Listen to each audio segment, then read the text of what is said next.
Merci Blue Knight. Welcome. Bienvenue dans le live de la chicotte des Sardinas, le cauchemar des Sardinas, nommé Max Senior Ivoire. Bienvenue les gars. Merci beaucoup à ceux qui sont déjà en train de passer au rituel, c'est-à-dire que mettre beaucoup de cœur. Voilà. Merci d'avance à ceux qui vont également faire un maximum de partage. On se connecte à peine. Et aujourd'hui, on va essayer, n'est-ce pas, de comprendre comment résonnent les sardinards des médiocres excellents, c'est-à-dire des gens qui excellent dans la médiocrité.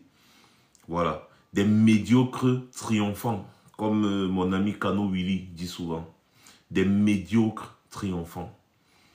N'est-ce pas? C'est-à-dire que si on veut comprendre réellement le fonctionnement d'un sardinard, il faut toute une équipe scientifique pour essayer d'étudier, n'est-ce pas, ce phénomène-là. Parce que être sardinard aujourd'hui, c'est un phénomène. Voilà. On ne comprend pas comment dans un pays, on peut autant combattre l'excellence. On ne comprend pas comment dans un pays, on peut autant combattre des gens qui peuvent apporter un plus.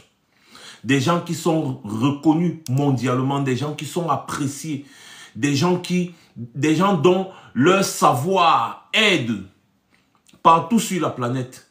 Mais dans leur pays, ils sont méprisés parce qu'ils veulent apporter l'excellence. Parce qu'ils veulent venir avec quelque chose qui va donner réellement un réel pouvoir à la population. Je parle bel et bien du professeur Maurice Kamto, le président élu. Celui que le peuple camerounais a choisi. Celui que le peuple camerounais a élu dans son cœur. Celui à qui le peuple camerounais a donné toute sa confiance, toute son énergie. N'est-ce pas? Le voilà, ce monsieur. Quand nous on suit ce monsieur, je vous ai expliqué hier dans le live que j'ai fait, malgré les attaques qu'on a reçues dans le live quand même a été très apprécié. Donc, je vous ai expliqué que nous nous sommes mis derrière ce monsieur parce que nous avons vu, nous avons regardé son parcours. Nous avons compris que ce monsieur, c'est-à-dire que c'est une sommité. Sur cette planète, il n'y a aucun endroit où tu entres et tu prononces le nom Maurice Kamto, on ne connaît pas. Il dit ce monsieur est une sommité. C'est-à-dire qu'il n'y a aucun endroit dans toutes les institutions qui gèrent ce monde. Quand tu dis Maurice Kamto, on dit ah, le professeur Maurice Kamto, l'excellent, le brillantissime. Il veut apporter sa connaissance, son savoir. Il veut apporter cela dans son pays parce que c'est un monsieur qui a étudié comment est-ce qu'on dirige un pays, comment les pays se développent. Vous qui l'écoutez, vous sentez que Maurice Kamto est calé dans tous les domaines.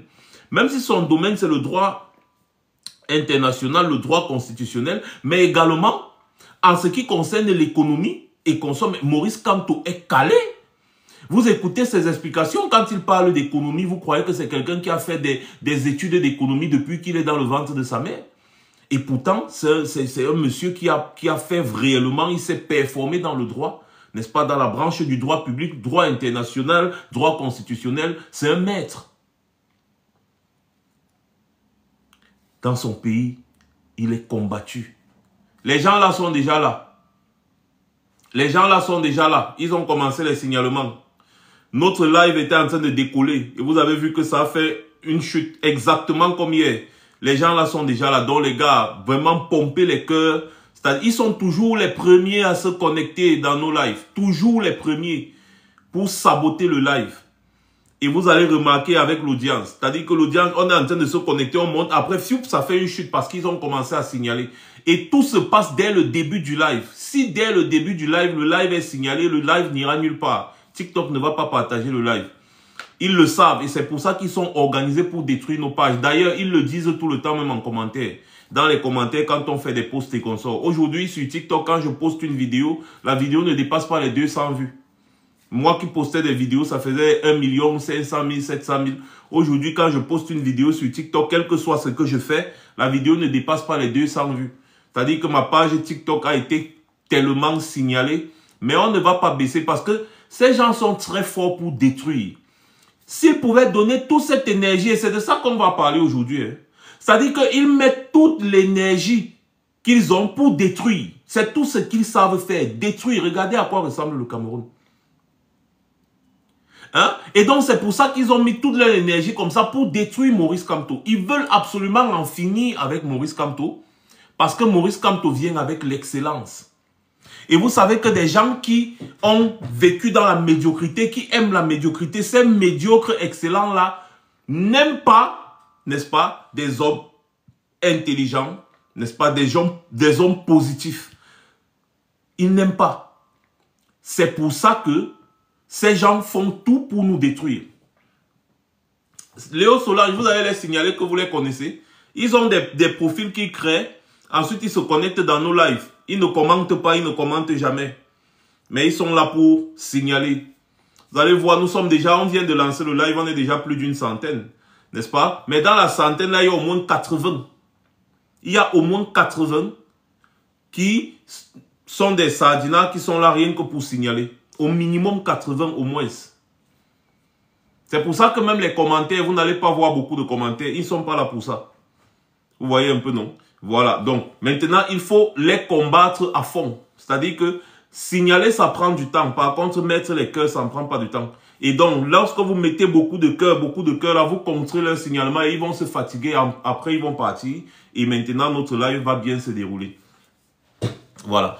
Donc, j'étais de disant ce qu'aujourd'hui, on va parler, n'est-ce pas, bien évidemment, de comment le pays, comment réfléchissent les sardinards et tout ça. Et pourquoi Maurice Kamto est autant combattu. Pourquoi Maurice Kamto est autant combattu. C'est ça qu'on va savoir aujourd'hui. On va parler un peu de ça encore. Vous avez vu, pendant qu'ils sont sur les plateaux télé, en train de vociférer avec son nom, vous avez vu que Maurice Kamto vient de lâcher, une fois de plus, un ouvrage qui va faire parler de lui sur la scène internationale.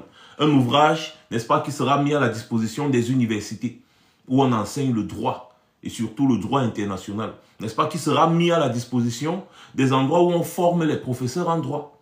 Ah oui, Maurice Kamto, si vous ne le savez pas, enseigne aux professeurs. Il enseigne le droit aux professeurs qui vont enseigner dans les universités. Peut-être vous ne le savez pas.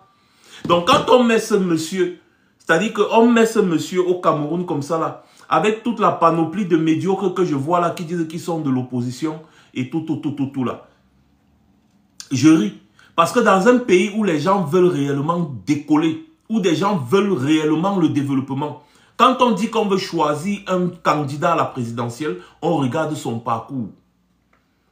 On regarde ce qu'il a déjà eu à accomplir. Il y a beaucoup de critères qui entrent en jeu. Le Cameroun est le seul, et c'est surtout en Afrique qu'on voit ça, mais le Cameroun, vraiment, c'est un pays exceptionnel. C'est-à-dire que n'importe quel vendu peut venir prétendre diriger ce pays-là. N'importe qui veut se lancer en politique pour avoir une cote, n'est-ce pas, et pour ajouter sur son CV candidat à l'élection présidentielle, va venir déposer sa candidature pour prétendre pouvoir diriger le pays. C'est comme ça là qu'on connaît si un pays est dirigé par des médiocres ou alors si un pays est dirigé par des personnes qui excellent réellement. C'est comme ça qu'on connaît. Quand vous regardez le Cameroun, on monte, on descend, on tourne pour rejeter la candidature de Maurice Kamto en violant le droit.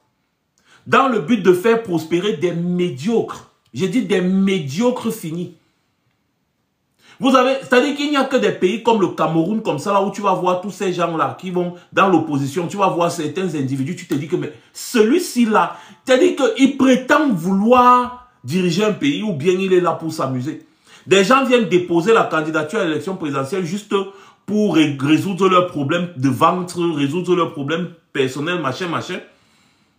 Et dans le tas, on veut mélanger un excellent, quelqu'un qui excelle, quelqu'un qui peut apporter une plus-value, quelqu'un qui peut faire décoller notre pays, quelqu'un qui peut réellement diriger, un homme d'État. Ce monsieur est un homme d'État.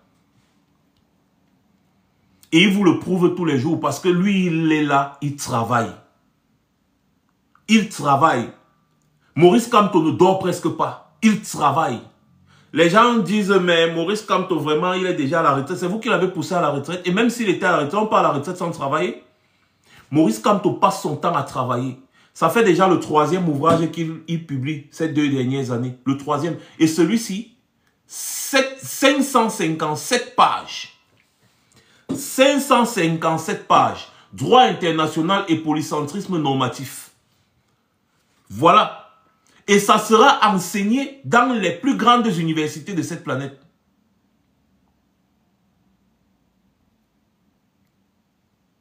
Vous ne voulez pas un homme comme ça à la tête de notre pays, que vous voulez que le pays se développe comment?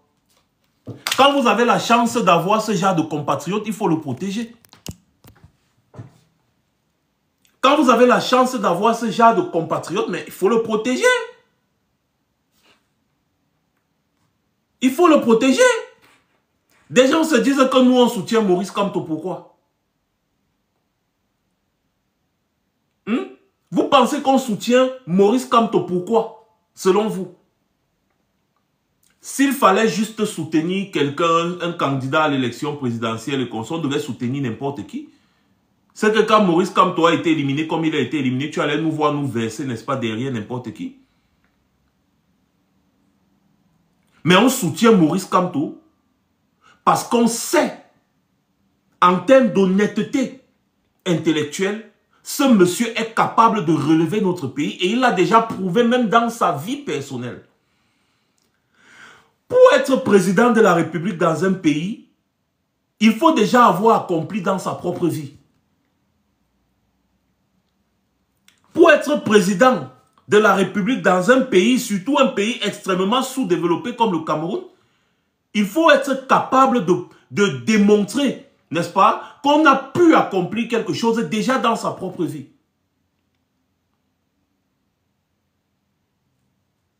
Malheureusement, mon pays, le Cameroun,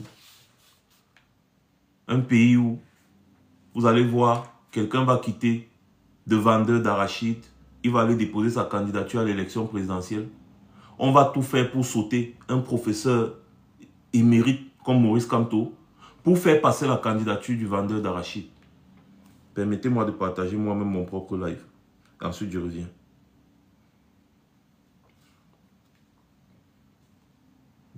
Donc, je vous invite à partager le live et faire des partages même sur Facebook et consorts. Voilà. Je suis actuellement en direct sur TikTok. Suivez le direct via le lien ci-dessous. Collez, partagez. Donc,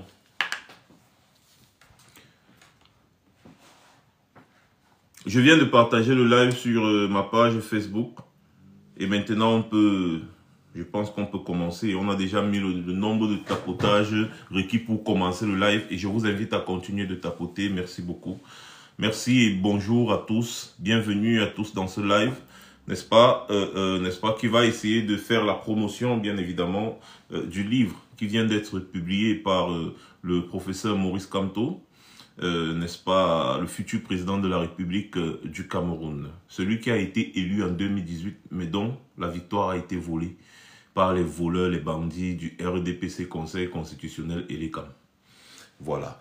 Donc, celui donc qui a subi une injustice au niveau, n'est-ce pas, de la candidature à l'élection présidentielle du 12 octobre 2025. Cette injustice qui a fait en sorte qu'on élimine sa candidature. Quand je parle d'injustice, n'est-ce pas, c'est que en complicité avec le RDPC, qui a également un candidat à l'élection présidentielle, et les CAM et le Conseil constitutionnel, qui sont des organes qui veillent à la régularité, n'est-ce pas, de l'élection présidentielle, comme je disais, ont comploté. Ils ont tous comploté, ces gens, avec Paul Biya et tous ces gens du RDPC pour éliminer la candidature de Maurice Kamto en violation, n'est-ce pas, des lois, de toutes les lois, n'est-ce pas, en utilisant du faux. Le monde entier a vu le faux qui a été utilisé, n'est-ce pas. D'ailleurs, j'ai vu je crois que c'est le représentant des droits de l'homme de l'ONU qui a dénoncé, n'est-ce pas, toutes ces dérives-là qui participent, n'est-ce pas, à ce que Maurice Kamto appelait la fraude électorale. Parce que la fraude électorale, ça commence, n'est-ce pas, avec les irrégularités qu'on constate à partir du moment où le corps électoral a été convoqué. Voilà, c'est à partir de ce moment-là que les irrégularités qu'on constate constituent ce qu'on appelle la fraude électorale. La fraude électorale ne se passe pas seulement au moment du vote. Non, c'est pendant tout le processus. Pour ceux qui ne sont pas au courant de l'affaire, le MRC, n'est-ce pas, ayant boycotté l'élection législative et municipale de 2020, n'est-ce pas, pour protester par rapport au comportement du RDPC vis-à-vis du Cameroun et des Camerounais, le MRC avait entre autres demandé au RDPC de résoudre la crise anglophone pour qu'on ait une élection municipale et législative fluide. Parce que les élections municipales et législatives sont des élections de proximité.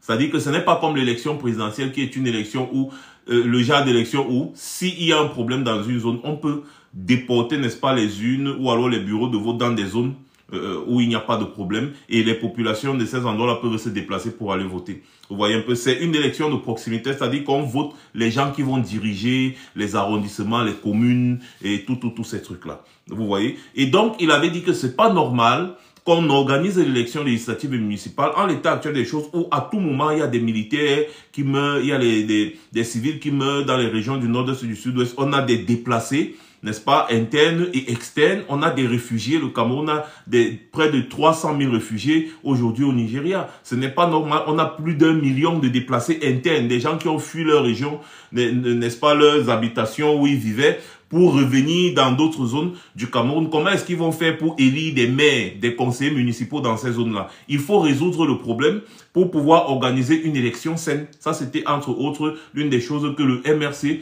et Maurice Kamto, qui était son président à l'époque, revendiquaient.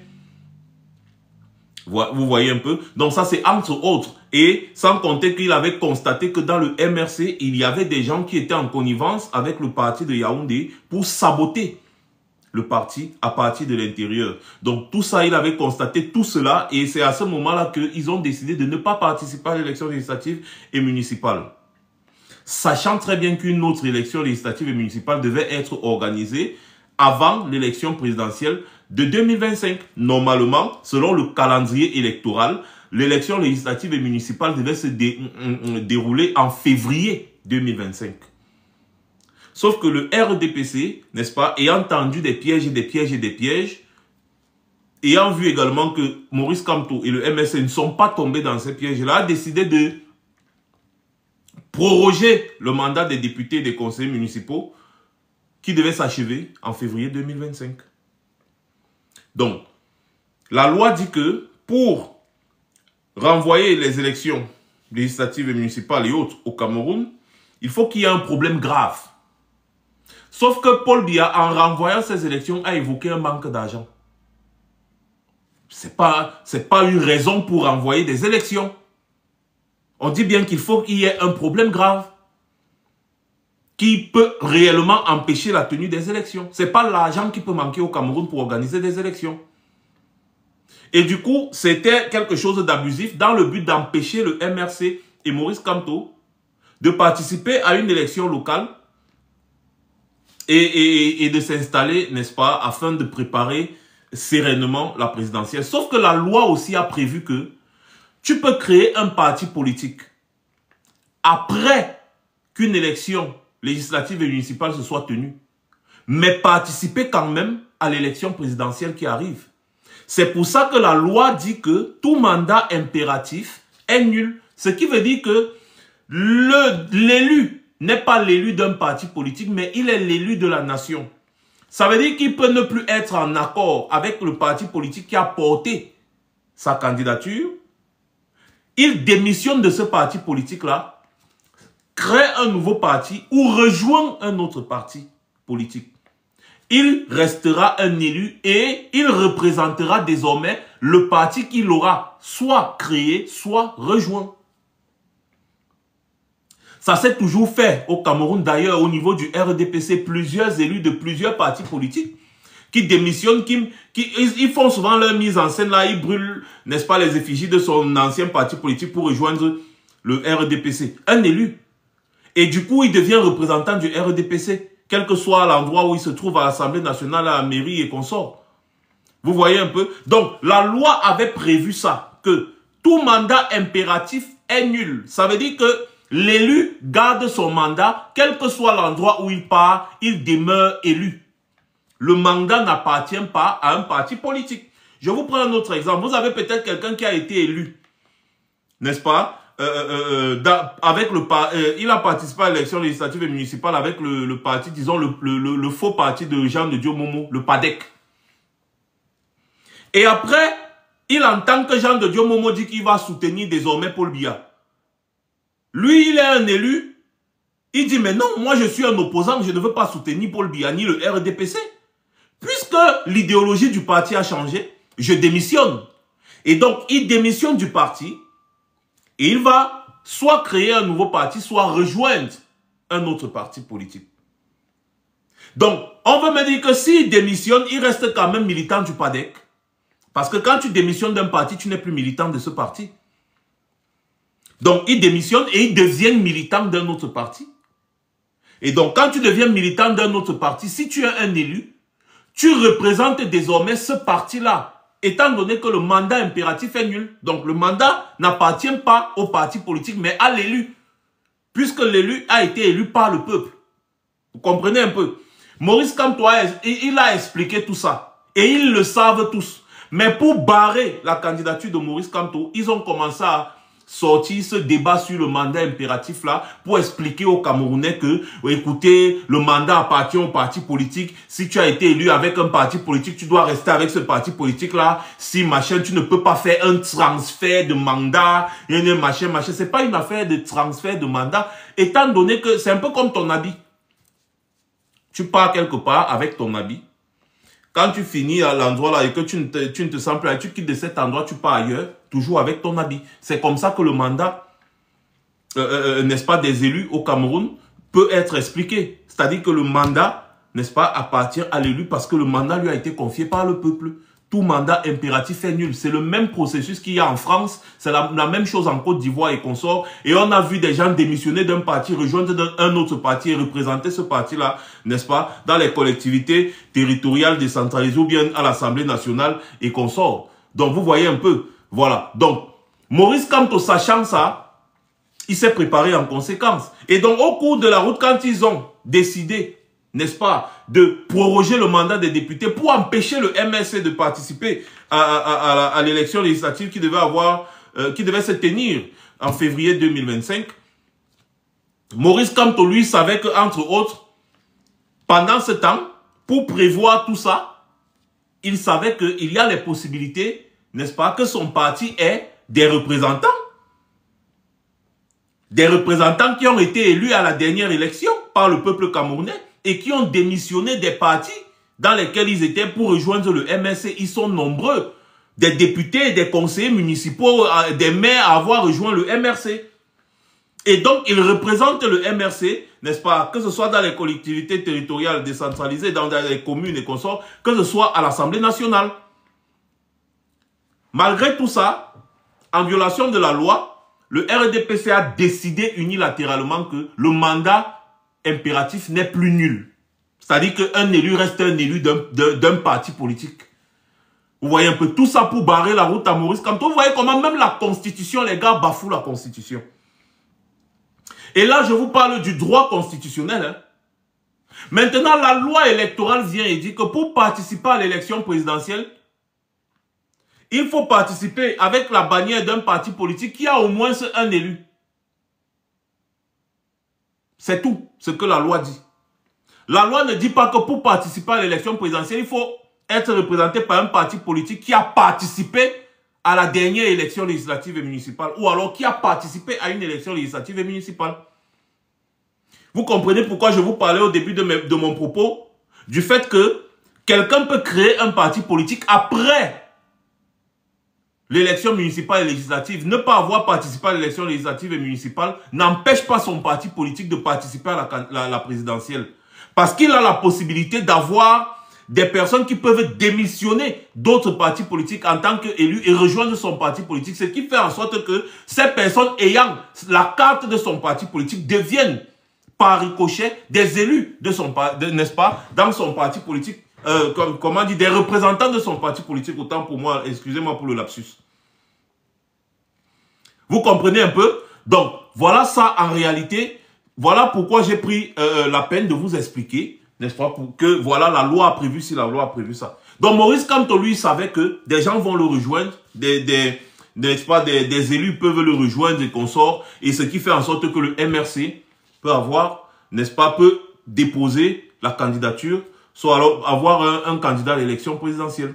Tout ça, Maurice Kamto savait que normalement, si on veut respecter la loi au Cameroun, ça se fait. Si on veut respecter la loi, il y a même des jurisprudences. Paul Aya Abiné, qui avait quitté un parti politique, il a créé son propre parti politique et il s'est représenté à l'élection présidentielle. Il avait été élu quand il était dans un autre parti politique. Ensuite, il a démissionné de ce parti politique-là, il a créé son propre parti politique. Et, et sa candidature a été validée par la Cour suprême à l'époque. Et il a participé à l'élection présidentielle. Donc, il y a des jurisprudences. Sauf que les gens là ont commencé à dire que le MSC ne peut pas participer, le MSC ne peut pas présenter de candidats, le MSC. Maurice Kamto pouvait très bien aller déposer la candidature avec le MSC et créer des polémiques et consorts. Il a dit que, ok, puisque vous êtes en train de faire tout pour barrer ma candidature avec le MSC, je vais donc aller avec un parti politique que vous reconnaissez, qui a participé à l'élection législative municipale, qui a un élu en son sein. Un parti politique avec qui vous traitez tout le temps, vous savez que c'est comme ça, vous connaissez la constitution de ce parti politique, donc vous ne pouvez pas nier. Et donc c'est comme ça qu'il va, et il devient le candidat du Manidem qui fait partie, n'est-ce pas, de la coalition des partis politiques qui devait porter la candidature de Maurice Kamto de toutes les façons, même si Maurice Kamto était le candidat présenté par le MSC. Cette coalition de partis politiques s'appelle l'APC. APC. Vous comprenez un peu?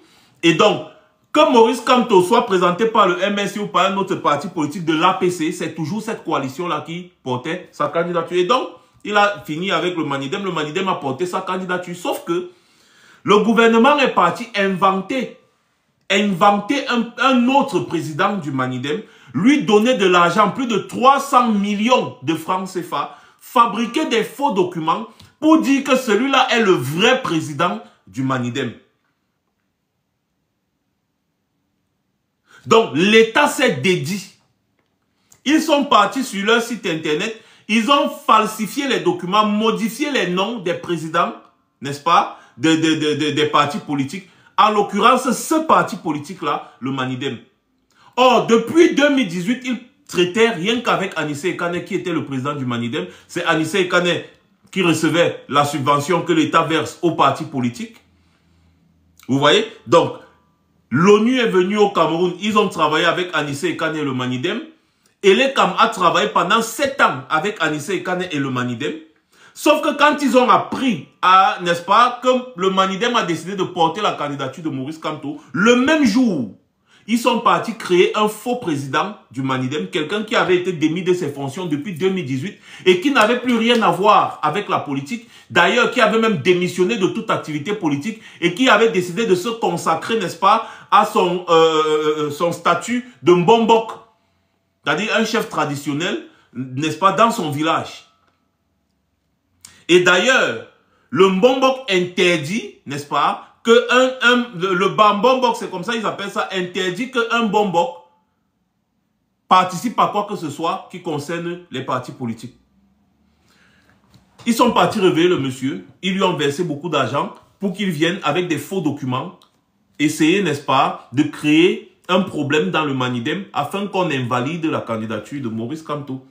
Et c'est ce qui a été fait à Mondovision. On a vu un conseil constitutionnel qui sait très bien qu'il y a eu du faux et usage de faux, mais qui quand même décide d'invalider la candidature de Maurice Kamto. Et le pire dans tout ça, c'est qu'ils n'ont pas validé la candidature de Yebga, qui lui aussi avait signé une lettre d'investiture pour dire que c'est lui qui est le candidat du Manidem. Ils ont parlé de double investiture. Il n'y avait pas double investiture au Manidem, il y avait 2 candidatures selon eux.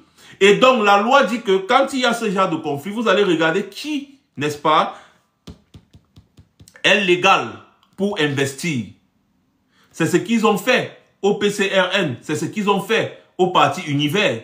Qui est légal pour investir? C'est ce qu'ils ont fait au RDPC même, parce que même au RDPC, il y avait 2 candidatures. Qui est légal, qui a la légalité, qui a la signature pour investir dans le parti, c'est ce qu'on regarde et après on rejette l'autre candidature pour irrégularité.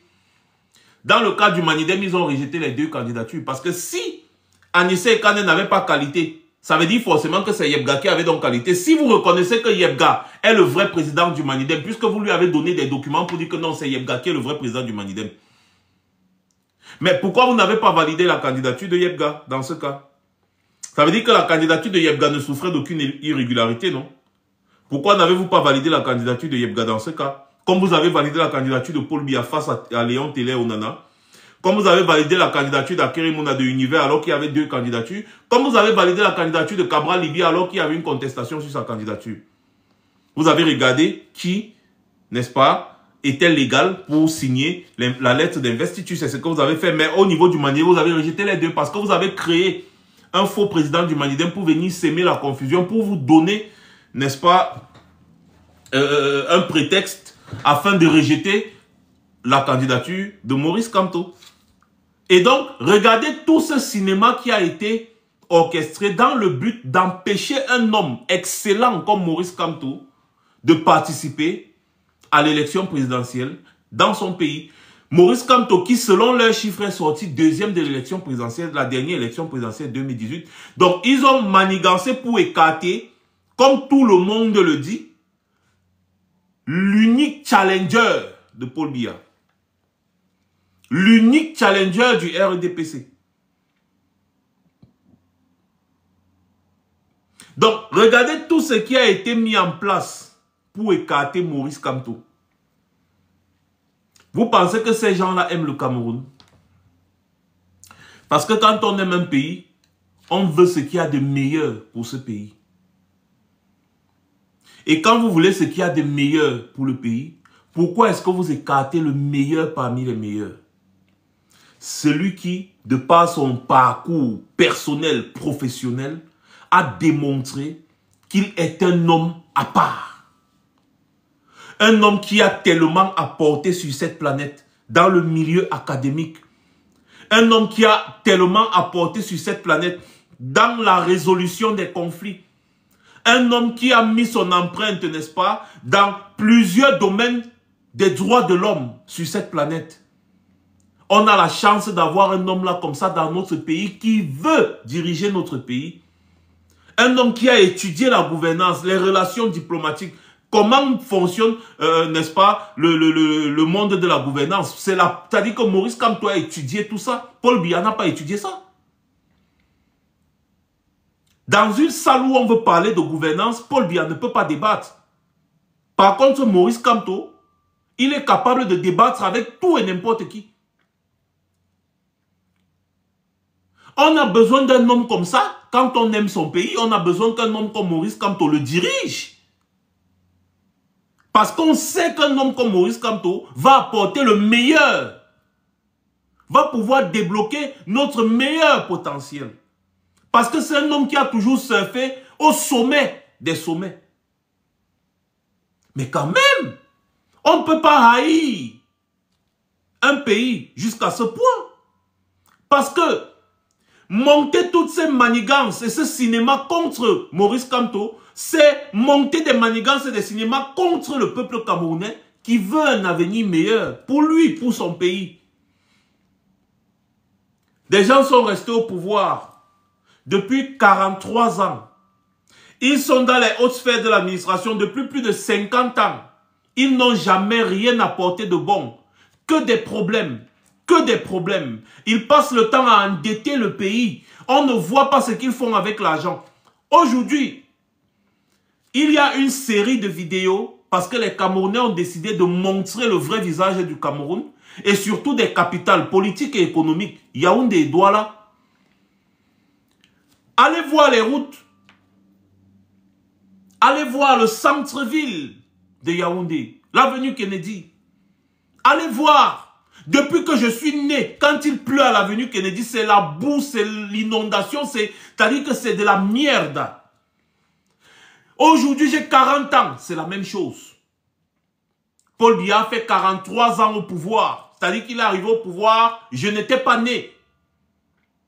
Au temps d'Aïdjo, il n'y avait pas ces problèmes. Les villes quand même, Yaoundé, Douala, ces villes respiraient. Aujourd'hui, ils endettent le pays. On nous a mis dans le voyant rouge. Le FMI veut nous mettre sous ajustement structurel. En fait, ils nous ont même déjà mis. Mais ce n'est pas encore officiel. Parce qu'on a imposé à l'État camerounais, n'est-ce pas, d'augmenter le prix des carburants, des produits d'hydrocarbures. À partir de janvier 2026, le litre de carburant passera à 1100 francs. Le litre de carburant passera à 1100 francs à partir de janvier 2026 avec le gouvernement de Yaoundé. Mais comment est-ce qu'on peut détester autant un pays? Des médiocres qui ont pris un pays en otage pour le détruire. Parce que tout ce qu'ils savent faire, c'est jouir. Ils ne savent pas travailler. Ils ne savent pas faire des efforts. Ils ne connaissent pas ce qu'on appelle l'avancement. Ils savent seulement consommer. C'est pour ça que nous sommes devenus un pays des consommateurs. On ne produit rien. Mais pourquoi vous endettez le pays si nous ne sommes pas toujours capables jusqu'aujourd'hui de produire? Au temps d'Aïdjo, le pays respirait parce que Aïdjo se battait à produire. Produire. Ajouter de la valeur aux matières premières. C'est ce qu'Aïdjo faisait. On avait Alucam. On avait tellement de sociétés. Hein? On était leader dans plusieurs secteurs en Afrique. Même le secteur du transport aérien, on était leader. Cameroun Airlines. On avait des gros Boeing. On avait un Boeing là, on appelait, c'était le 777 Combi. On faisait la ligne de Yaoundé-Paris, Douala, Yaoundé-Paris tous les jours. On était à l'époque les seuls en Afrique à le faire. Les seuls, on était à le faire. À l'époque, tout le monde enviait le Cameroun. À l'époque, les Sénégalais, les Maliens, les Nigérians quittaient 747, merci beaucoup BZNB, quittaient leur pays pour venir au Cameroun parce que le Cameroun était comme l'Eldorado. Vous tous, dans tous vos quartiers, quelle que soit la ville où vous avez grandi, vous connaissiez toujours des étrangers avec qui vous avez passé le clair de votre temps au Cameroun, que ce soit du Nigeria, le Niger, le Mali, le Sénégal. Tous ces gens-là, tout le temps, on a tous grandi ensemble au Cameroun. Ils avaient des secteurs d'activité qu'ils avaient choisis. Parce que le Cameroun, à l'époque, était l'Eldorado. Tout le monde rêvait de venir au Cameroun parce qu'on parlait en bien du Cameroun. Qu'est devenu notre pays aujourd'hui? Aujourd'hui, un pays comme la Côte d'Ivoire qui n'a même pas les 2% du potentiel du Cameroun. En termes de ressources minières, de matières premières, en termes dans tous les secteurs, la Côte d'Ivoire ne nous vaut pas. Même si on va entrer dans le cacao, on a les capacités de produire 10 fois plus que la Côte d'Ivoire. Hein? Même si on veut parler du pétrole, du diamant, de l'or, de tous les minéraux que vous connaissez, lorsque vous faites le comparatif, la Côte d'Ivoire ne peut pas avoir les minéraux que nous avons au Cameroun. Sauf que, malgré tout ça, la Côte d'Ivoire aujourd'hui est un pays qui est en train de briller sur la planète. Partout où tu pars, on parle de la Côte d'Ivoire, on parle d'Abidjan. Aujourd'hui, voilà la Côte d'Ivoire avec sa compagnie aérienne Air Ivoire qui va faire désormais le transport Abidjan-Paris, Paris-Abidjan tous les jours. Ils viennent d'acquérir un nouvel avion. C'est le A330-900 Neo. L'un des derniers bijoux de Airbus. La flotte aérienne de Air Ivoire compte 13 avions, des Boeing, des gros avions de ligne qui desservent des pays de la sous-région. Le Cameroun, on a quoi? Qu'est-ce qu'on a au Cameroun?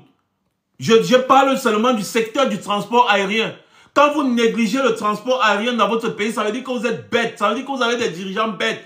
Parce que le transport aérien peut enrichir un pays. Peut-être vous ne le savez pas. Vous pensez que ces gens-ci sont cons de construire des grands aéroports partout, partout, partout? Vous pensez qu'ils sont cons d'avoir toujours, chaque pays a toujours une grosse compagnie aérienne, n'est-ce pas? Vous pensez qu'ils sont cons? Non. C'est un secteur qui donne énormément d'argent. La Côte d'Ivoire l'a compris. C'est pour ça que vous voyez ce pays, dans ce secteur, il ne rigole pas. Et Ivoire est en train de devenir l'un des leaders en Afrique. Hein? Ils ont quels moyens? Ils ont quels moyens?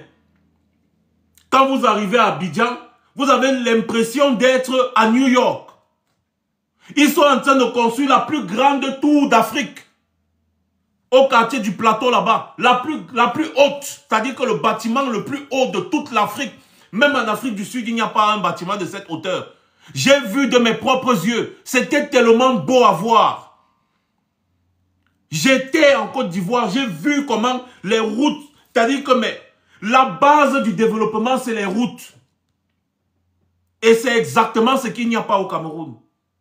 Exactement ce qu'il n'y a pas au Cameroun parce que les dirigeants sont des médiocres. Ils veulent maintenir le peuple dans une médiocrité. Dans une dépendance. Et de temps en temps, ils vont envoyer une ou deux miettes. Et le peuple va dire merci, amen. Merci, amen. Ils ne font rien pour le pays, à part dilapider l'argent du pays. Ils demandent aux Camerounais de serrer la ceinture, mais eux-mêmes, ils ne font que gonfler le budget de fonctionnement. Mais c'est quoi ce pays? Même dans ta propre vie, si tu as de l'argent et que tu ne penses pas à investir, si tu ne penses pas à multiplier l'argent comme on dit, mais tu vas passer ta vie dans la dépendance et dans la souffrance. C'est exactement dans ça qu'ils ont plongé le peuple camerounais. On fait un budget de 7500 milliards. Mais vous entendez que rien que l'argent pour payer les fonctionnaires, c'est plus de 40% de la recette fiscale dans un pays normal. Et en plus, les fonctionnaires ont des années, n'est-ce pas, qu'ils ont passé sans toucher leur argent. L'argent donc que vous gonflez dans le budget, là, ça part où? Dans quel pays est-ce que chaque année, c'est-à-dire que la masse salariale des fonctionnaires augmente à un niveau chaque année? Est-ce que c'est normal? C'est-à-dire qu'on va de consommation à consommation chaque année. On dit aux gens de serrer la ceinture. Mais les ministres, chaque année, leur budget de fonctionnement augmente. C'est-à-dire que l'année passée, dans le budget de fonctionnement, on disait que non, le ministre, quand même, il va avoir 3 véhicules. L'année qui suit, le pays va mal, mais le ministre aura maintenant 4 véhicules, et pas des moindres. Ils demandent au peuple de serrer la ceinture, mais eux-mêmes là, ils ne font que consommer. Un ministre a le budget, n'est-ce pas, il a les bons de carburant de 20 millions de francs CFA pour un seul mois. C'est quoi ça? C'est quoi ça? Vous laissez le carburant du Cameroun que vous vendez brut. Quand on a besoin du carburant au Cameroun, vous partez faire le bail en Selam, vous partez acheter le carburant avec l'argent des impôts des Camerounais. Soit vous partez prendre à crédit. Et vous mettez, c'est-à-dire que vous mettez le nom du Cameroun en garantie, vous partez prendre à crédit. Vous venez vendre aux Camerounais au triple du prix d'achat. Au triple du prix d'achat. On ne voit pas où l'argent part. Vous imposez des impôts, des taxes, des impôts, des taxes, rien que pour que vous puissiez vous acheter des nouvelles vestes, des nouvelles ceintures, des nouvelles chaussures, des nouvelles grosses voitures. Dernièrement, il y a de cela 1 ou 2 mois, on a lancé un appel d'offres pour une voiture touristique. Pour Louis-Paul Motazé, le ministre des Finances, qui est par ailleurs président du conseil d'administration de la société qui gère le barrage, ou c'est le barrage de Memvelo, ou c'est quoi. On dit une voiture touristique, 150 millions. Alors que Motazé, en tant que ministre, il y a plusieurs véhicules 4x4, et pas des moindres, dans son cortège. Cortège, dans un pays en souffrance, un ministre a un cortège. Hein? Ils font tout ça. Ils jouissent de la souffrance, de la sueur du front des Camerounais. Et quand un monsieur comme Maurice Kamto, qui sait ce que c'est que la gouvernance, qui s'est toujours battu pour le pauvre et l'opprimé, veut venir relever le pays, ils utilisent des méthodes de banditisme, de mafia, de gangstérisme pour le descendre. Est-ce que c'est normal? Ou alors est-ce qu'on peut accepter ça quand on a besoin vraiment de voir autre chose, de quelque chose de meilleur? Est-ce qu'on peut accepter cela? Et quand tu parles, les gars te maintiennent en exil, ils refusent de te donner des passeports, ils t'interdisent l'accès dans les ambassades, ils te font des trucs, ils t'enlèvent ta citoyenneté. Parce que tu ne fais que dénoncer. Et lorsque tu dénonces cela, quand tu te trouves au Cameroun, ils te font comme ils ont fait à Martinez Zogo. Vous avez vu ce qu'ils ont fait à Martinez Zogo? Est-ce que je dois vous rappeler que Martinez Zogo est l'un de nos détracteurs? Mon nom dans la bouche de Martinez Zogo matin soir. Mais Martinez Zogo ne me loupait pas. Quand on avait pris les ambassades ou bien quand on chassait Paul Biya ici, là en Suisse ou en France, là-bas au Meurice, mais Martinez Zogo était sur nous matin, midi, soir. Martinez Zogo était un biaïste confirmé. Un biaïste, un chantaliste, mais il faisait les louanges pour ceux qui suivaient les émissions de Martinez Zogo. Dites ici là en commentaire. Mais Martinez Zogo était quelqu'un qui soutenait Biya et Chantal Biya jusqu'à le feu sort. Mais regardez ce qu'ils lui ont fait. S'ils sont capables de faire ça à quelqu'un de leur camp, combien de fois nous?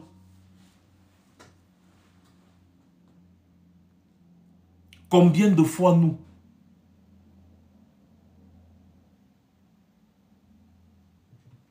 Combien de fois nous?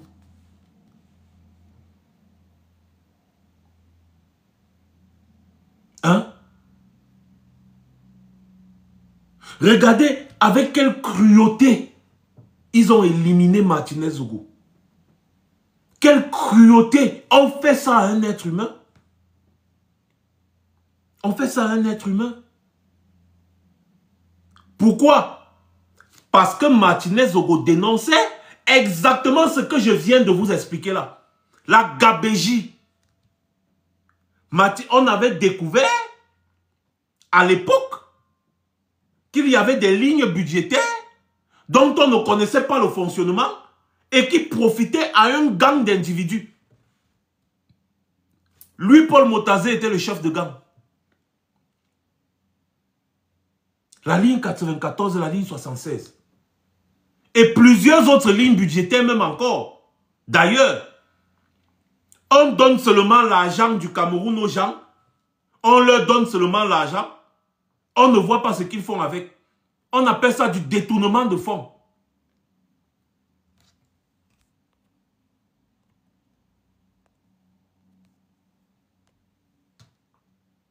Hein? Martinez Zogo a dénoncé ça. Nous, avant Martinez Zogo, nous, on avait déjà dénoncé ça ici. On a même publié des documents. Martinez Zogo a repris ça chez nous pour dénoncer aussi. Mais comme lui, il était au Cameroun, les gars l'ont piégé et ils lui ont fait le sale que vous avez vu là. Hein? Quand on veut éliminer quelqu'un, on lui met même le bang dans la tête et puis c'est fini, non? Mais si vous écoutez ce que les gens l'ont fait à Martinez Zogo, j'ai publié ça sur mon mur ce matin. Je vous invite à aller écouter ce que le médecin légiste dit qu'ils ont fait subir à Martinez Zogo. Lui envoyer des outils dans le derrière, couper la langue. C'était grave ce qu'ils ont fait à Martinez Zogo. Est-ce que c'est normal? Et les gars devaient s'échapper, c'est parce qu'on a crié ici que les gars ils ont arrêté Amougou Belinga pour le jeter en prison, pour calmer un peu les tensions.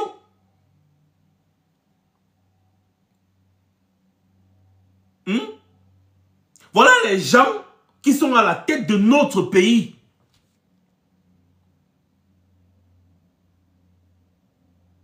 Et ces gens ne veulent pas qu'un homme excellent qui peut apporter un plus au Cameroun prenne le pouvoir.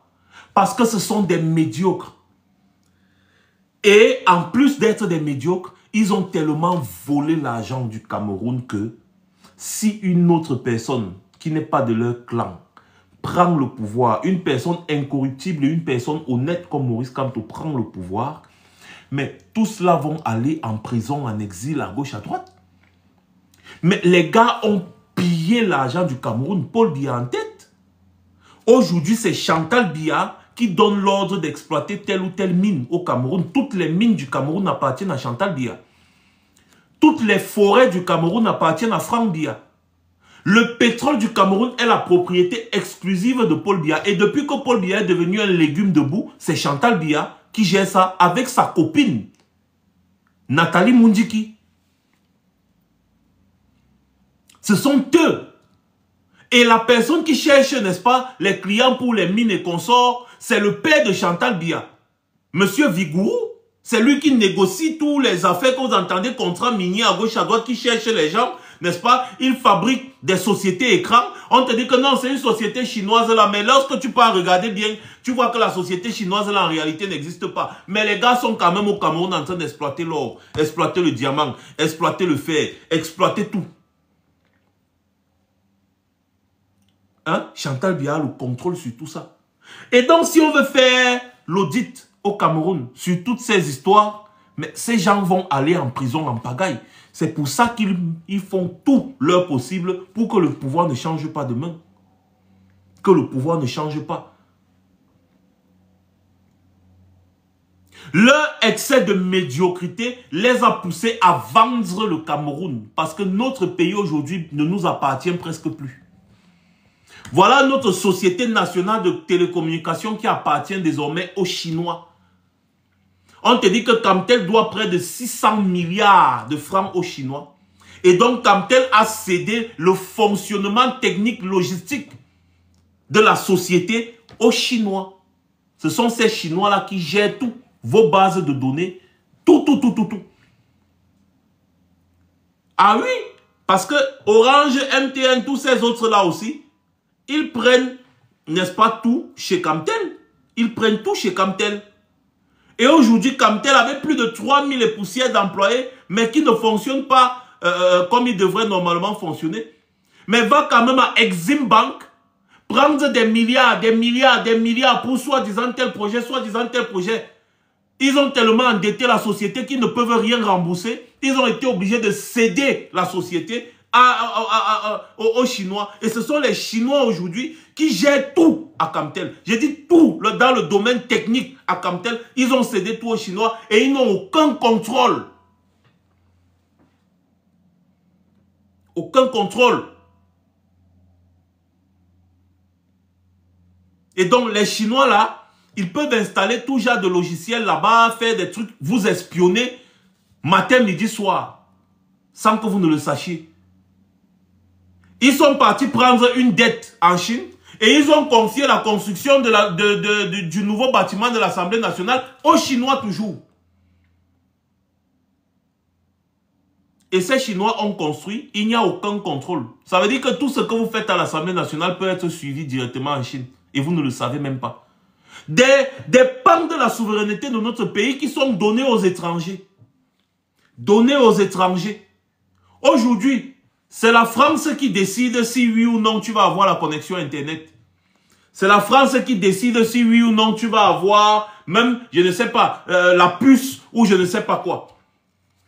Orange. Orange a combien de millions d'abonnés au Cameroun? Ils ont déjà dépassé les 10 millions d'abonnés, non? Orange fait un chiffre d'affaires nettement supérieur au budget annuel de fonctionnement du Cameroun. Au budget annuel. Le budget annuel du Cameroun a gonflé à 7500 milliards. Mais Orange te publie un chiffre d'affaires annuel de 9000 milliards.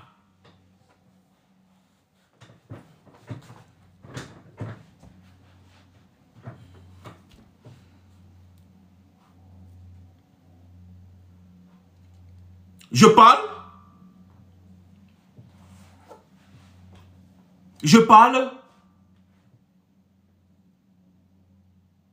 Les gars vous sortent de ces bêtises là-bas au pays. On appelle Orange Money, MTN Money, transfert d'argent entre machin patati patata. Et maintenant vous êtes surpris que chaque jour vous entendez vos microfinances chutent. Vos banques là, au crédit, machin, crédit agricole, le crédit de ceci, microfinance, ils ne font que fermer, parce que par la malice, Les sociétés de télécommunications qui n'ont rien à voir à faire avec le secteur des finances se sont accaparées du secteur des finances dans votre pays. Vous ne vous en rendez même pas compte. Vous faites des transactions de plus de 9 000 milliards. Et Paul Biya avait dit à ces gens, venez investir et vous pouvez rapatrier n'est-ce pas, vos bénéfices. Il avait dit ça, c'est pas moi, il a dit ça dans une interview.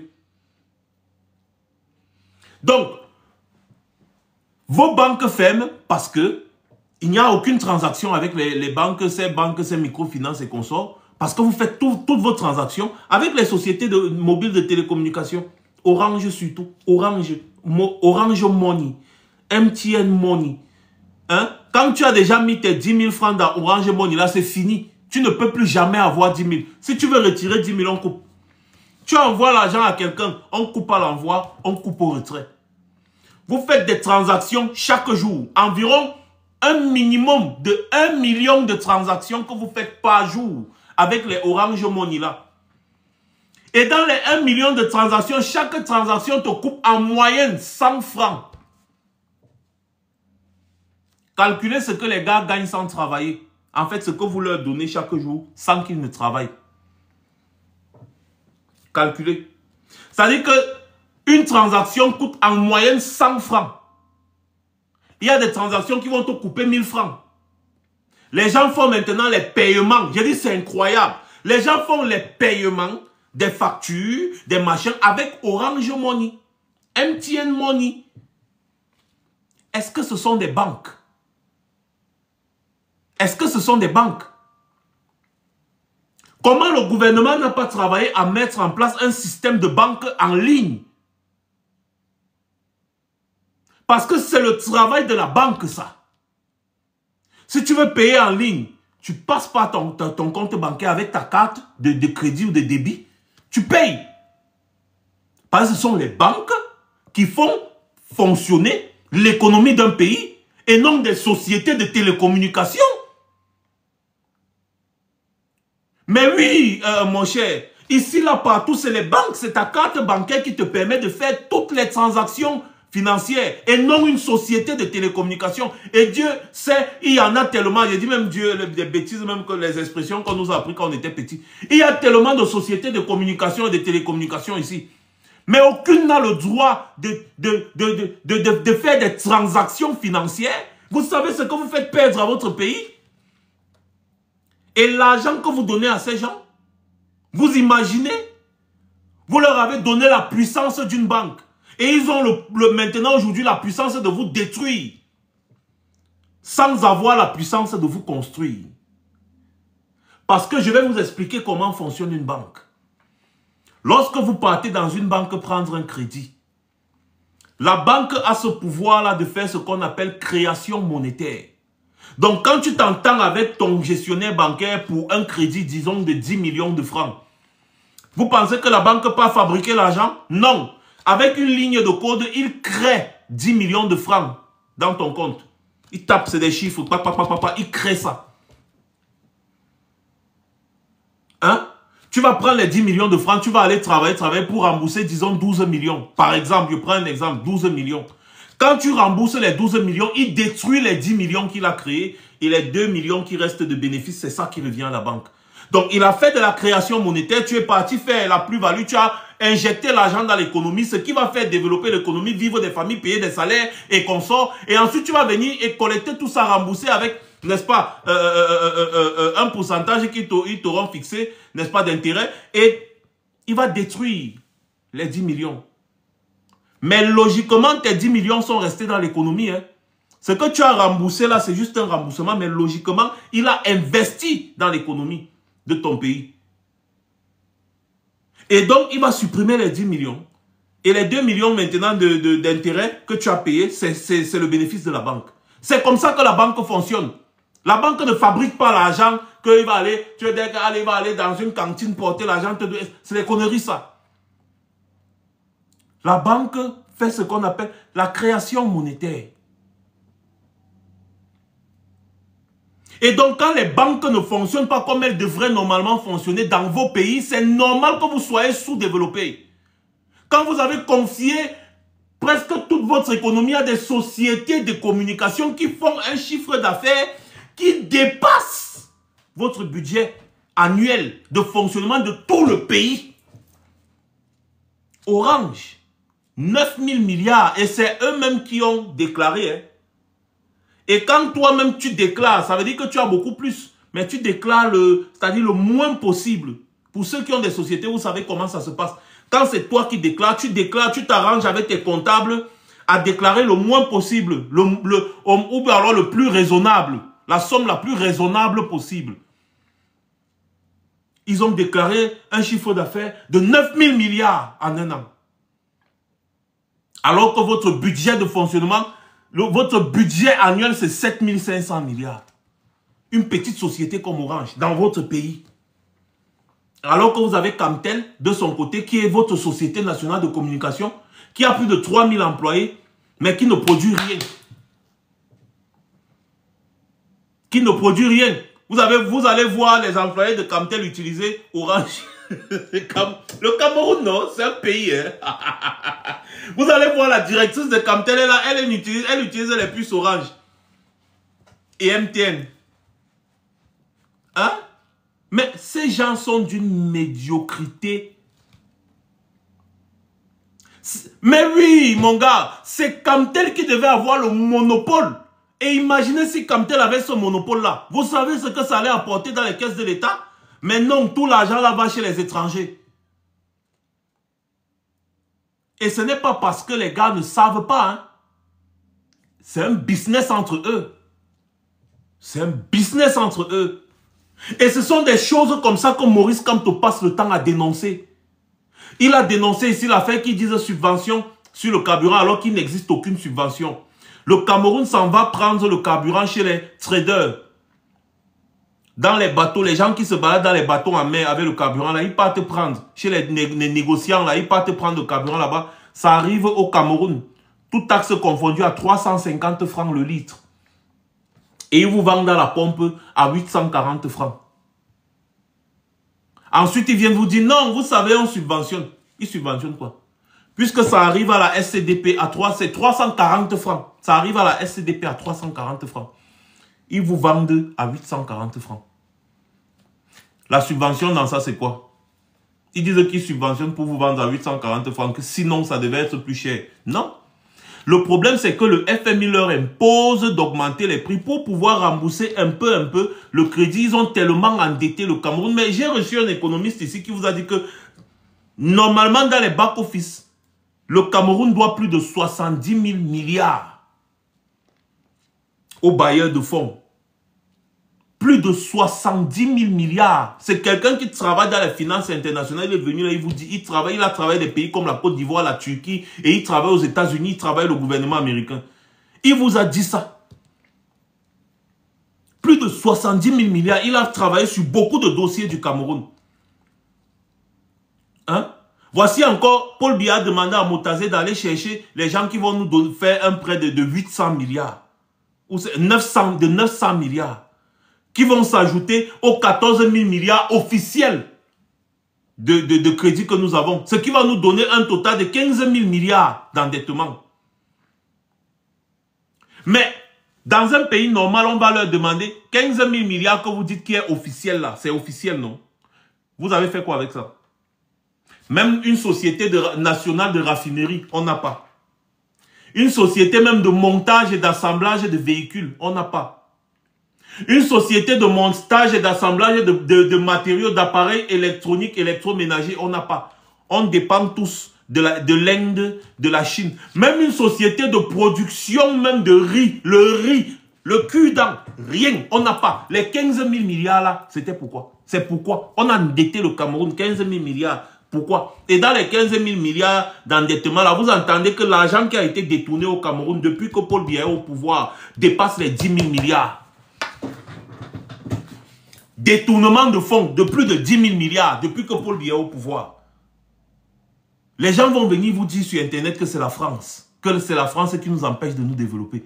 C'est-à-dire, je ne sais pas comment l'homme camerounais peut être sorcier jusqu'à ce point. Sorcier, hein? La vraie sorcellerie même, c'est ça. Je vous ai toujours dit que la sorcellerie n'est pas mystique. C'est la méchanceté que vous voyez affichée à longueur de journée. Quelqu'un dirige un pays depuis plus de 40 ans.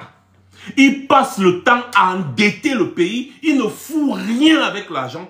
Et après, les gens vont venir vous dire, non, ce n'est pas de sa faute. Hein, c'est que la France, le franc CFA, la France...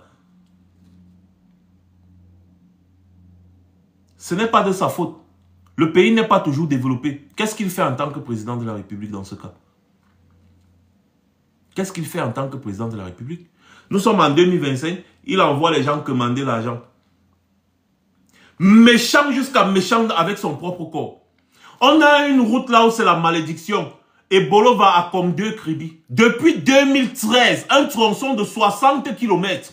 Depuis 2013, nous sommes en 2025. On a déjà demandé 3 crédits qu'on nous a accordés pour la route là. Mais la route là n'a jamais été construite. Paul Biya lui-même a ouvert sa bouche en 2013. Il dit non, vraiment, on va faire de cette route notre priorité. En 2024, il parlait encore de la même route. Il disait que oui, on a des bailleurs de fonds qui ont accepté de nous prêter l'argent. En 2024. Or, en 2013, il vous disait que vraiment l'état de la route là, oui, on a vraiment déjà l'argent, on va commencer les travaux. En 2024, dans son discours de fin d'année, il vous dit, oui, bon, il y a les bailleurs de fonds qui ont accepté de nous prêter l'argent. Et ça fait 3 fois qu'il vous dit ça, dans des discours de fin d'année. 3 fois qu'il évoque le problème de la même route. Et il vous dit toujours qu'on a eu l'argent, qu'on a accepté de nous prêter l'argent, mais la route n'a jamais été construite. Ce qui veut dire que à chaque fois qu'on nous a accordé un crédit, pour construire cette route-là, l'argent a été détourné. 60 km. Autoroute Douala-Yaoundé, pareil. On a déjà dépensé, bientôt on va atteindre 1000 milliards pour construire. On a seulement fait 60 km depuis. Ça fait il y a au moins 10 ans. 60 km depuis.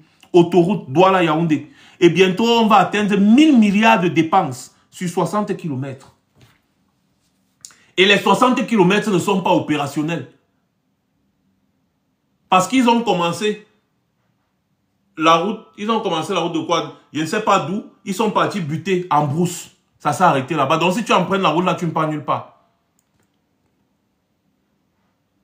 Mais c'est scandaleux ce qui se passe au Cameroun. C'est scandaleux.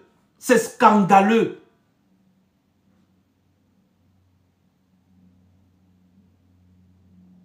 Mais je ne sais pas si il y a les Camerounais qui soutiennent le RDPC là. Vous avez un cœur? Vous avez un cœur?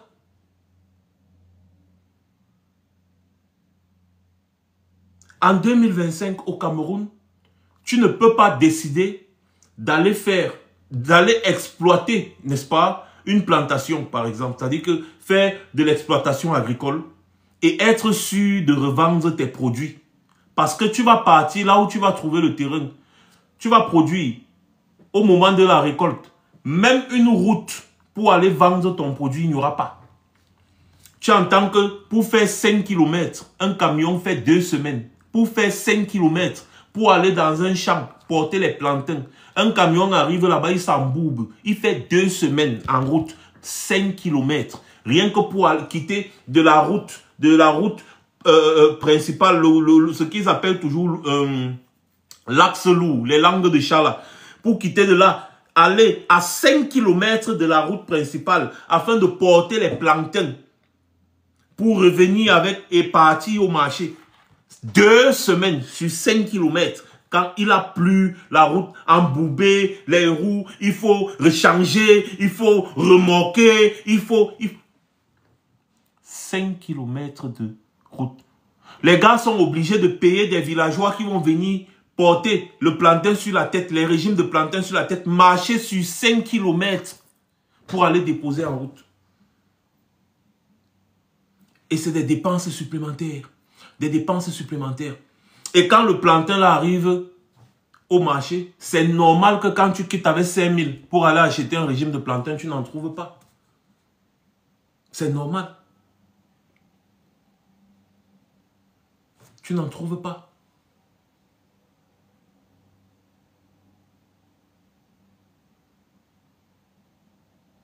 Voilà la réalité. Et quand Maurice Kamto dénonce tout ça, les gars veulent seulement la battre.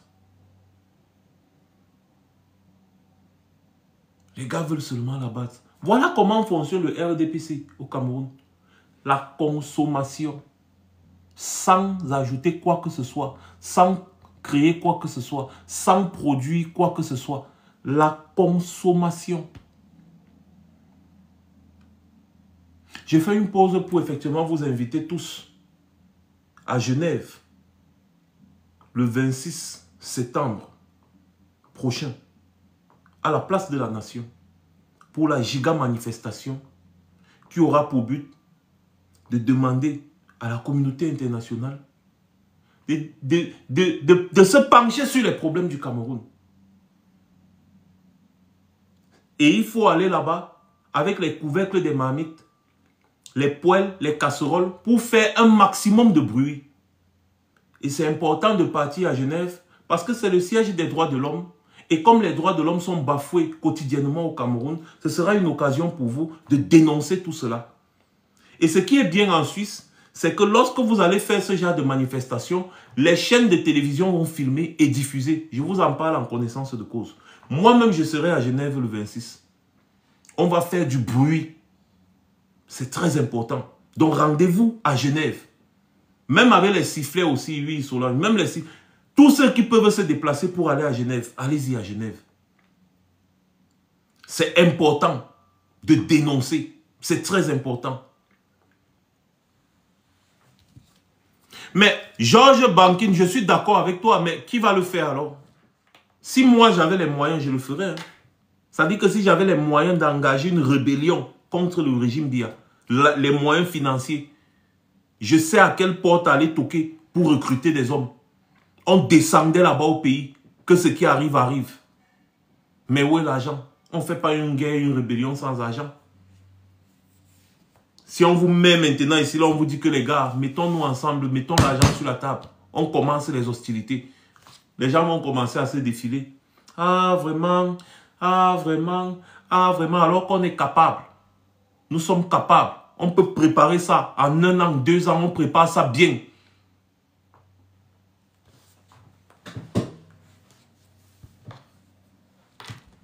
Parce que normalement, il faut une réponse proportionnelle hein, contre ces gens-là. Ils n'entendent que la force. C'est tout le langage qu'ils ont. Maurice, comme on vous disait, quand tu n'as de seul outil qu'un marteau, tout ce qui est devant toi, c'est comme le clou. Ton réflexe, c'est seulement de cogner. C'est le seul langage que ces gens entendent. Mais on a qui? On peut faire ça. Il faut l'argent. Il faut les moyens pour porter ça. Et surtout, il faut un collège d'avocats pour te défendre. Parce que ces gens vont t'attaquer sur tous les fronts. Ils vont t'attaquer sur tous les fronts. Il faut un collège d'avocats prêt à défendre la cause. Trouver le moyen normal pour attaquer ça sans violer le droit international. Moi, je suis prêt. Mais financement, est-ce que financièrement, autant pour moi, est-ce qu'on est prêt? Voilà la question. Parce que les régimes comme ceux de Biya là, on met une bonne armée là-bas à l'entrée du Cameroun, là, tous vont fuir. Ils vont tous fuir parce qu'ils n'ont jamais vraiment fait face à une vraie rébellion, une vraie guerre. Ils vont tous fuir. Les ventrus militaires qui passent le temps seulement à boire les bières là, ils peuvent aller dans un front. Ils peuvent? Non. Et moi, je vous dis, hein, s'il y a quelque chose comme ça au Cameroun, vous serez surpris que même les militaires là disent que hey, on ne se mêle pas, gérez vos affaires politiques. Je vous dis, il y aura seulement une petite milice de Biya, la milice qu'il a formée pour le garder là. Il n'y a que eux qui vont essayer, mais ils ne pourront pas. Il n'y a qu'à voir, l'armée camerounaise est très mal équipée.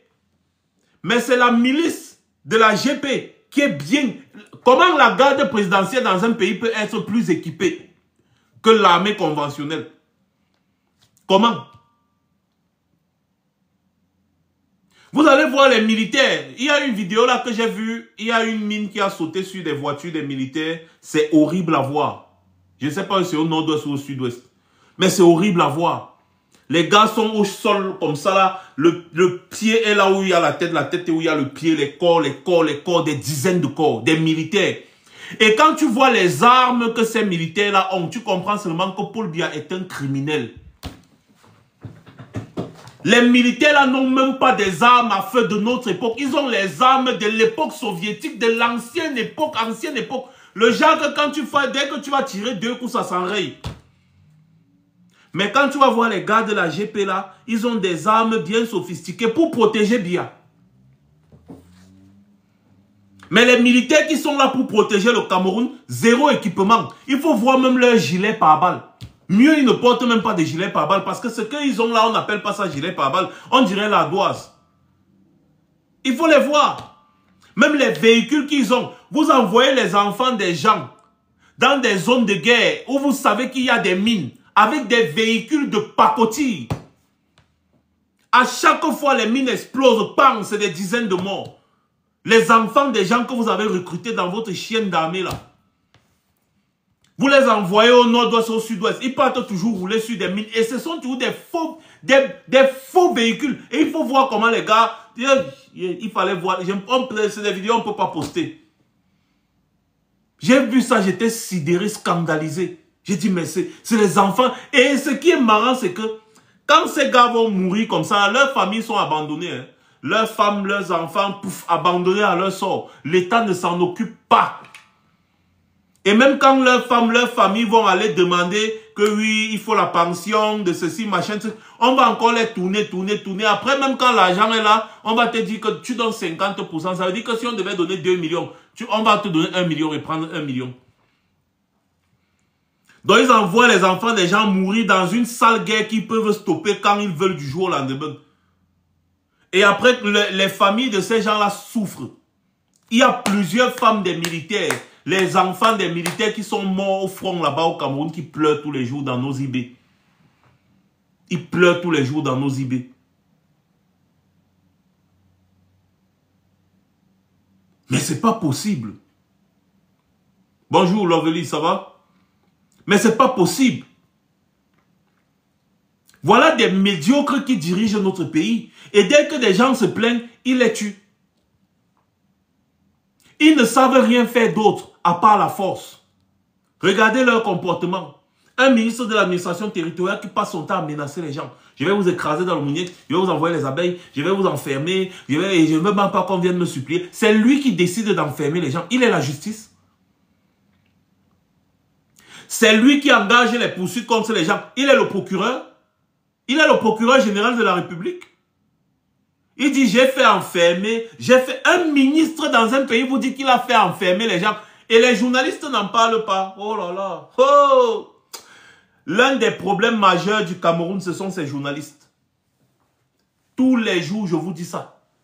On n'a pas de vrais journalistes au Cameroun.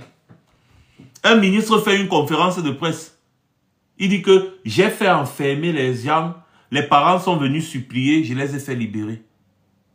Un ministre. Tu dis, tu prononces des mots comme ça là en France. Tu vas te faire lyncher le lendemain même. T'as dit que même l'endroit où tu habitais, tu n'habites plus. Les Français vont même te chasser de la France. Et vous avez des journalistes qui, ça passe crème. Ah, le ministre, il a dit qu'il a enfermé des gens et que si les gens blaguent, il va encore les enfermer. Qu'est-ce que vous en pensez? Les champions des débats inutiles sur les plateaux télé les dimanches.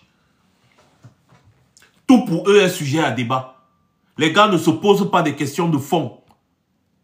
Un ministre vient et dit que ceux qui tentent de sortir, on va les enfermer et cette fois-ci, on ne va pas les libérer. Mais toi, le ministre, tu es qui pour dire que tu vas enfermer les gens? Tu vas restreindre les libertés. Tu dis que les gens n'ont qu'à pleurer dans leur maison, pas dans les rues. Les rues là t'appartiennent. Qui es-tu? Tu es le procureur de la République pour engager les poursuites contre les gens?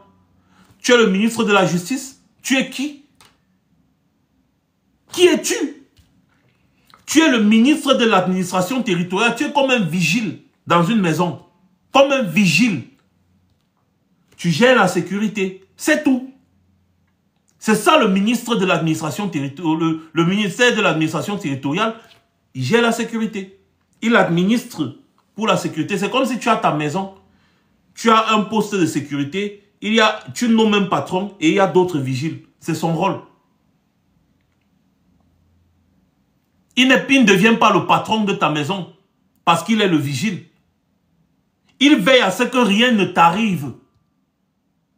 Il veille à ce que tu sois en sécurité quand tu sors de chez toi, quand tu rentres chez toi, que tu dormes bien. Il veille à ce que tu sois en sécurité. S'il y a un incendie, il doit s'arranger à ce que les voitures des sapeurs-pompiers puissent arriver partout. Et pour ça, il travaille en collaboration avec le ministère de l'urbanisme et de l'habitat, avec le ministère de ceci, le ministère de cela. C'est dans ça qu'il travaille. Il veille à la sécurité des citoyens. Il s'arrange avec la police, la gendarmerie. Est-ce qu'il y a des postes de police à tel endroit? On m'a dit qu'il y a le grand banditisme à tel endroit. On doit créer un poste de police là-bas pour faire stopper le grand banditisme. Machin patati. C'est ça le rôle du ministère de l'administration territoriale. Son rôle, ce n'est pas de menacer les populations, dire qu'il va les enfermer, dire qu'il va faire ceci, dire qu'il va faire cela, et machin, il est le moulinex, et patati patata, c'est monté, c'est descendu. C'est pas son rôle. Mais au pays, le rôle des journalistes, c'est de démontrer que c'est pas le rôle. Faire des enquêtes, expliquer au peuple. Mais non, le journaliste va faire c'est le sujet, le débat de dimanche. Vraiment, on finit le débat, on peut manger 2-3 morceaux de poids, on boit 2 bières et puis c'est bon, on a fait notre travail. Le travail des journalistes, c'est même pas d'organiser les débats sur les plateaux télé. Hein. Dans le travail de journalisme, il y a entre autres l'investigation. Dès que vous avez vendu une petite information, vous devez investiguer pour apporter la vérité à la lumière, pour éclairer le peuple sur la situation. Il y a des choses qu'on dénonce ici depuis. Même le simple fait qu'on vous dise que Ferdinand Ngongo et Chantal Biya sont des amants.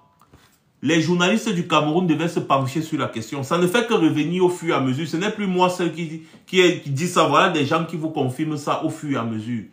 On vous confirme. Des anciens de la CATV, des machins, on vous confirme. J'ai encore entendu un de mes grands frères, Jean-Pierre Dupont, dans une interview encore vous confirmer ça, avec d'autres faits qui ont été... Ça veut dire que, moi je vous dis que j'ai des informations souvent très croustillantes. Et quand je vous lâche ça, mettez dans votre tête que Max Seigneur ne manque jamais. Parce que nous, on est très bien introduits. On a les informations d'État. Vous savez ce que... les gens, si... vous vous rappelez à l'époque. Oui, non, Max ne manque jamais. Vous vous rappelez à l'époque, c'était en 2019 ou en 2020, je vous avais dit, ici là, qu'il y avait comment dire, le scandale des faux diplômes. Des faux diplômes à la présidence de la République et dans la fonction publique, des faux diplômes, plus de 5000 faux diplômes. C'est pas moi qui avais sorti le dossier là. Vous jouez, on a les dossiers, hein. Même le dossier des faux salaires de Emmanuel Lebou là, c'est pas nous qui avions sorti ça ici. On a souvent des dossiers très croustillants. Sauf que c'est difficile dans ces conditions-là d'avoir des preuves palpables parce que c'est des trucs qu'on te lâche comme ça là. Mais comme tu fais confiance à ta source, tu dis, ah ok.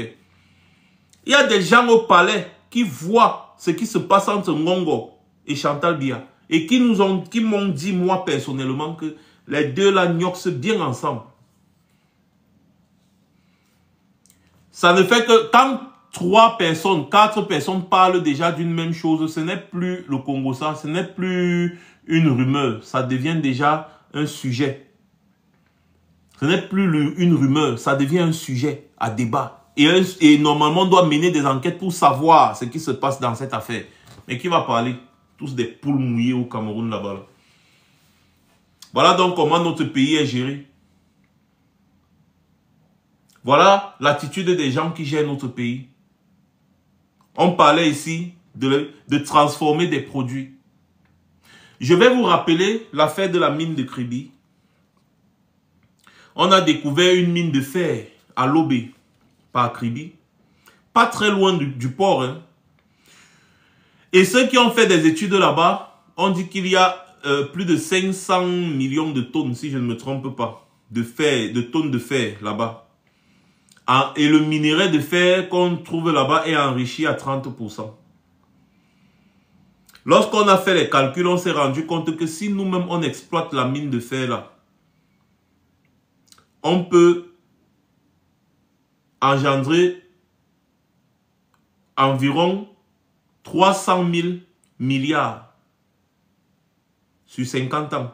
Si nous-mêmes on exploite cette mine de fer et qu'on enrichit le minerai de fer à 60% et on décide de vendre sur le marché international. Et pour exploiter cette mine de fer là, il nous faut approximativement 450 milliards. Vous savez ce qui s'est passé? Ils ont préféré donner la mine de fer là à une société chinoise qu'ils ont appelée Sinosteel. Et vous savez ce que l'État du Cameroun va gagner sur 50 ans? Approximativement 2000 milliards.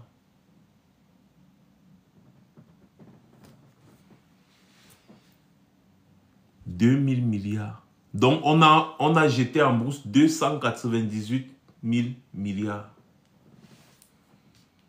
Avec la mine de fer de Lobé, de Kribi là, à Kribi, Lobé, c'est Lobé, normalement c'est la localité de Lobé, mais c'est à Kribi. Avec cette mine de fer là, on transformait le Cameroun en un petit paradis. On remboursait toutes les dettes intérieures et extérieures du Cameroun. Et on devenait un pays qui est capable de donner, d'accorder du crédit aux gens. C'est-à-dire que les gens devaient venir supplier le Cameroun que, ouais, pardon, donne-nous un peu le crédit, on va aller travailler. On a préféré donner ça à une soi-disant société chinoise appelée Sinosteel pour la maudite somme de 2000 milliards qui sera versée sur 50 ans à l'État du Cameroun. Et vous savez très bien ce que les Chinois vont faire. Ils exploitent le minerai de fer et ils ne le transforment même pas sur place. Ils vont aller le transformer en Chine et le vendre. Et donc la société là, Sinosteel là, on s'est rendu compte que ce n'est pas la vraie société Sinosteel. C'est une société dont ils ont mis les Chinois devant, bien évidemment. Et le minerai du fer est effectivement transporté du Cameroun vers la Chine. Sauf que la société Sinosteel qu'ils ont dit là n'est pas la Sinosteel chinoise, la grande firme Sinosteel, mais c'est une société qui a été créée à Yaoundé et on ne sait pas à qui. Donc c'est une société écran. Le ministre de l'époque, le ministre des Mines de l'époque, qui avait signé la convention, s'est rendu compte qu'il y avait une supercherie derrière. Il a décidé de revoir cette convention et surtout, n'est-ce pas, d'empêcher qu'on ne signe le contrat d'exploitation minier, parce que c'est la présidence de la République qui signe ça. Tant qu'il n'a pas vu clair, le ministre Gabriel Dodon Ndoké, il a signé la convention, puisqu'ils ont fait la publicité sur la CIA TV, tout. Et quand nous avons soulevé ce problème-là, il s'est rendu compte que c'est comme s'il y a une erreur. Il a voulu revoir. Vous savez ce qui s'est passé? On l'a éliminé. Un ministre dans votre pays a été assassiné à cause de l'affaire d'une mine. Mais aucun journaliste ne s'est penché sur la question. C'est-à-dire, on a invité Gabriel Dodon Ndoké quelque part. Il est parti, il a mangé, il a bu. Ensuite, il est revenu, il a commencé à vomir, il est mort.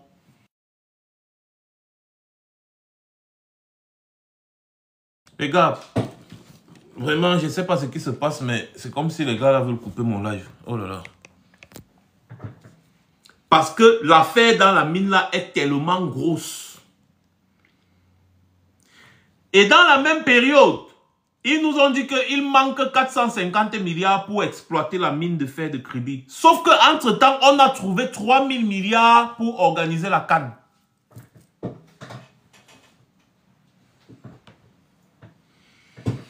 On n'avait pas 450 milliards pour exploiter nous-mêmes la mine de fer de Kribi là qui peut nous donner 300 000 milliards. 6 000 milliards par an sur 50 ans. 6 000 milliards par an sur 50 ans, c'est la capacité de cette mine-là.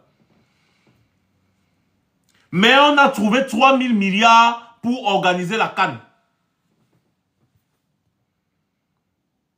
Moi, je connais des gens personnellement qui pouvaient déposer 450 milliards sur la table pour exploiter la mine là. Vous ne trouvez pas qu'il y a anguille sous roche? qu'on décide de brader une mine comme ça qui pouvait sortir le Cameroun de l'obscurantisme, sortir le Cameroun de la pauvreté. C'est-à-dire qu'on ne devait même plus vous exiger de payer les impôts. Si on a une mine de fer qui peut nous produire 6 000 milliards par an, ce n'est plus la peine que le Camerounais paye les impôts, non.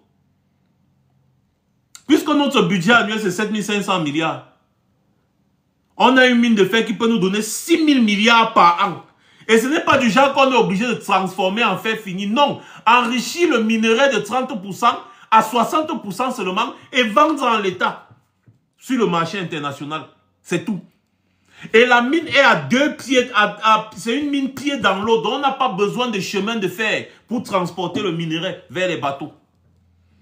On avait seulement besoin de 450 milliards pour exploiter la mine de fer de Kribi. On a préféré donner aux Chinois pour 2 000 milliards. On a perdu 298 000 milliards. Vous pensez que c'est des hommes sérieux qui dirigent notre pays là? L'affaire de la mine là est un scandale planétaire. Et ils savent que si une autre personne prend le pays là, on va découvrir le poteau rose. Parce que moi, je vous ai démontré ici que le Sinostyle qu'ils nous ont présenté comme étant la société chinoise qui exploite la mine de fer là, n'est pas le Sinostyle que vous connaissez. C'est une société qui a été créée au Cameroun. Je vous ai démontré ça ici. Et je vous ai démontré que la Sinostyle, la société même Sinostyle n'a rien à voir avec ce contrat minier là. Mais effectivement, le minerai est destiné à la Chine, vers la Chine. Et ceux qu'ils ont mis devant cette société, ce sont des Chinois. Sauf que c'est une société écran. Et ma source m'a dit que c'est Chantal Biya et ses enfants, les frères Hens, qui sont derrière cette histoire de la mine de fer de Kribi là. Je vous donne toujours des éléments. Hein. Vous les enquêteurs camerounais, vous les journalistes camerounais, vous les procureurs camerounais, penchez-vous sur cette question. La chambre des comptes, la CONAC, tout cela. Penchez-vous sur cette question-là. Penchez-vous sur cette question-là. Parce que l'affaire de la mine de fer, là, c'est une affaire qui ne va pas se terminer comme ça. On ne peut pas empêcher le Cameroun de sortir la tête de l'eau de cette manière. Pour qu'une petite bande d'individus se sucre. Imaginez les milliers de milliards qu'ils encaissent sur le dos du peuple camerounais. Et la patronne de tout ça, c'est Chantal Biya. Voilà la réalité. Donc, quand nous on parle des affaires du Cameroun, c'est parce qu'on est trop fort. Sinon, on devait attraper l'AVC. C'est ça qui est la réalité. Donc, du coup, les gars, merci beaucoup d'avoir été aussi nombreux.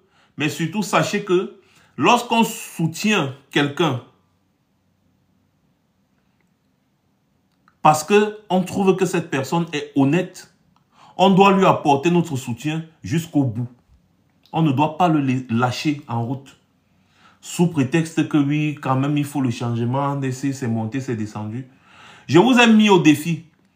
Dites-moi qui est-ce qu'on va soutenir parmi les 11 de l'Apocalypse, là, ou bien les 11 mousquetaires qui sont là actuellement, qui ont été choisis par le RDPC. Si vous m'apportez un argument convaincant, vous n'aurez pas d'argument convaincant. Le seul argument que vous allez trouver, c'est de dire, écoutez, vraiment, on va alors faire comment, on ne peut pas lâcher. Non, justement, on ne peut pas lâcher, mais on ne peut pas lâcher le seul et unique qui est capable de renverser la tendance. C'est lui, c'est Maurice Kamto. Voilà pourquoi il a toujours mon soutien, hier, aujourd'hui et demain. Et même avant-hier, et même après-demain. Voilà. Donc, voilà, c'était le sujet du live d'aujourd'hui. Comment notre pays est dirigé par les qui? Des médiocres, incapables de produire quoi que ce soit. On consomme tout, une société de consommateurs et de soulards. La seule chose qu'on produit au Cameroun, c'est la bière. Pour détruire le cerveau, détruire la santé des populations. La bière, c'est la seule chose qu'on produit au Cameroun et dont la production ne souffre de rien. Voilà notre société. Voilà notre société. On transforme les Camerounais en ivrognes. On regarde à la télé, une chaîne de télévision qui interviewe les Camerounais sur la consommation de bière, vous entendez les Camerounais dire, gars, moi, je ne peux pas dormir si je n'ai pas bu mes 2 bières. Moi, je ne peux pas passer une semaine sans boire au moins 3 bières. Mais toute la société est malade. C'est tous des ivrognes. Ils ne s'en rendent même pas compte. En fait, ça a été voulu et pensé par ceux qui dirigent notre pays. Parce qu'une société de soulards ne peut rien produire et ne peut jamais revendiquer. C'est ça qui est la vérité. Merci beaucoup à tous ceux qui ont été là. Rendez-vous, n'est-ce pas, pour le prochain live. Connectez-vous toujours, chaque jour, à partir de 14h, heure de Yaoundé, et 15h, heure de Paris. Je serai connecté en live. On va parler de secteur par secteur, des problèmes du Cameroun, du bilan, n'est-ce pas, de ceux qui dirigent le Cameroun depuis plus de 50 ans aujourd'hui. Et on va expliquer aux Camerounais qu'il est temps d'arrêter de boire les bières, de manger l'alcool et de gnoxer les filles, mais il est plutôt temps d'aller vers la route du changement. On ne va pas baisser les bras, on va continuer notre travail. Quelles que soient les restrictions qu'on subit, on va continuer notre travail. Je vous invite d'ailleurs à aller sur YouTube si vous voulez voir mes anciens lives. Tous mes lives sont repostés sur YouTube. Voilà. Donc, merci beaucoup à tous les modérateurs, tous ceux qui ont partagé, tous ceux qui ont mis les cœurs. Vous avez mis beaucoup de cœurs aujourd'hui. Vous avez vu que le live était très beau. Il n'y a même pas eu de puzzle. Aucun puzzle sur le live. Ça veut dire que le live était très fluide. Le live était très beau. N'est-ce pas? Donc, ceux qui n'ont pas suivi le live du début à la fin, comme je disais, je me répète, rendez-vous sur ma chaîne YouTube Max Senior officiel pour suivre le live en entier. Sur ce, passez une bonne journée. C'était Max Senior. Je reviendrai très certainement. Rendez-vous le 26 septembre à Genève, à la place des Nations. Moi-même, j'y serai.